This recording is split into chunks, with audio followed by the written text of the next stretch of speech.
Hello, young scholars. This tutorial is going to be an explanation on the APA headings, a hierarchy of them, what they need to look like, where they go, bold or not, things like that, and then also a couple of seconds on what the title page should look like. Okay, so let's take a look at our sample APA paper, and let me make this a little bit bigger for everybody. I think I'd go bigger than that even. Oh, not 500. Okay, so what we're looking at here. We've got our running head, that's a different lesson. Let's just talk about the title page first, okay?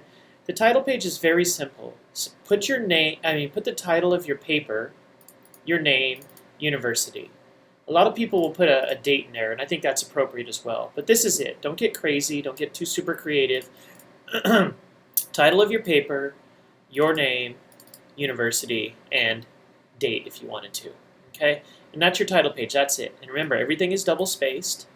Uniform double space, there it is. Now let's talk about the headings, okay?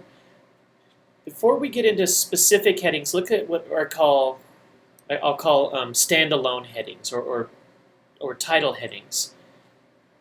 If it's center justified unbold, that means that this, whatever you're about to read, can stand on its own, okay? So if we look at an abstract, that means that doc could stand on its own. Center justified unbold. Here is Lori's paper itself. The title of her paper is Center Justified Unbold. Her paper can stand on its own. Okay? And the last example I have here is the reference page. Again, Center Justified Unbold. A document could stand on its own, in theory. Okay. That is the highest level of headings, if we can use that phrase right there in terms of hierarchy. Center Justified Unbold. Okay? Now let's look at actually headings in your paper. Before that, I want to comment on something too.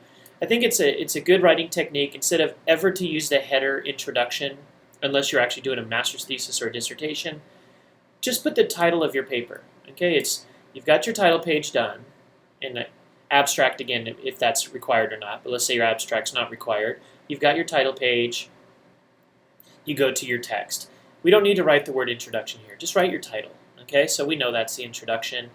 And then we get to leveled headings. Okay, first leveled heading is center justified again, but bold. Okay, so there's an example. Theory. Let's see if we can find another one at that level. Practice. Center justified bold. And when I say, let's see if we find another one at that level, we actually have to. APA formatting, you cannot have a header unless you have at least one other at that level. Okay? So what this says in terms of the principle of heading hierarchy is that theory is going to be within this, and that makes sense. So this is the one heading that all of your papers are going to have. Now let's look at one level lower, second level heading. Bold, left justified.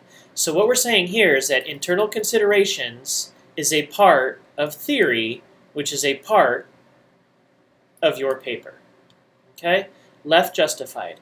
Remember, we cannot have any level of heading unless it has at least one other partner or friend or heading at that level.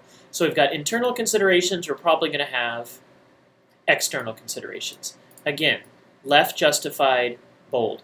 This is telling me that this, what I'm about to read, is a part of this. External considerations of theory. And the next example, again, is practice. That's the first level heading, and there are no subheadings. All of your papers are going to have these levels. You're going to have your title level, obviously, then you're going to have your first level heading and your second level heading. After that, it gets a little tricky, something to look up, but you would actually indent this, but don't worry about that. That's for really large papers when you have subheadings, third level headings. Let me just give you a quick 20 seconds on the importance of this. When we're writing at the graduate level, we're all about writing clearly, quickly, succinctly. Everything has to be clear, and headings is a superb tool to assist in that writing style. So no matter your writing level, if you can manage doing headings properly, you are already writing with clarity. Okay, and think about a lot of the writing prompts that you've seen so far.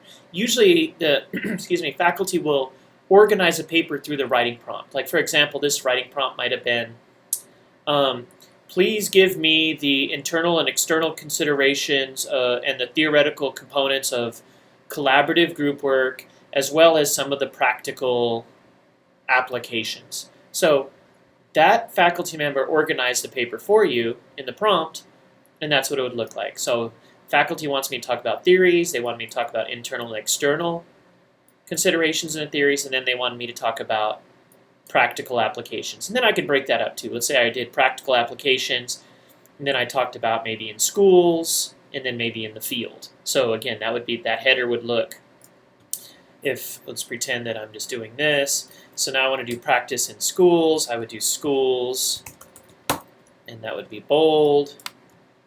Ooh, and this kind of leads us to something interesting, but before I get to there, and then our next one would be field. Okay, and remember we would need 2, so that would be bold, and this one would start on the next line. Okay, so these would be subheadings of practice. Well, let's talk about this real quick. I'm glad this came up. We don't want to leave a heading at the end of a page. Okay, and I know we're, in APA we just follow where it ends with the margins. However, on something like this, I would hit enter once, twice, and then that's how I would do that. Obviously, this would be formatted properly, and we'd have a little bit better paragraph there. But don't leave a heading at the very end, okay? And wait till the end when you do that, because again, you don't want to leave gaps at the bottom of your page. So you might end up when you're editing and you're working on this, you might add a sentence here or something like that. So don't put that enter till the very end on your final draft, okay? All right, thank you so much.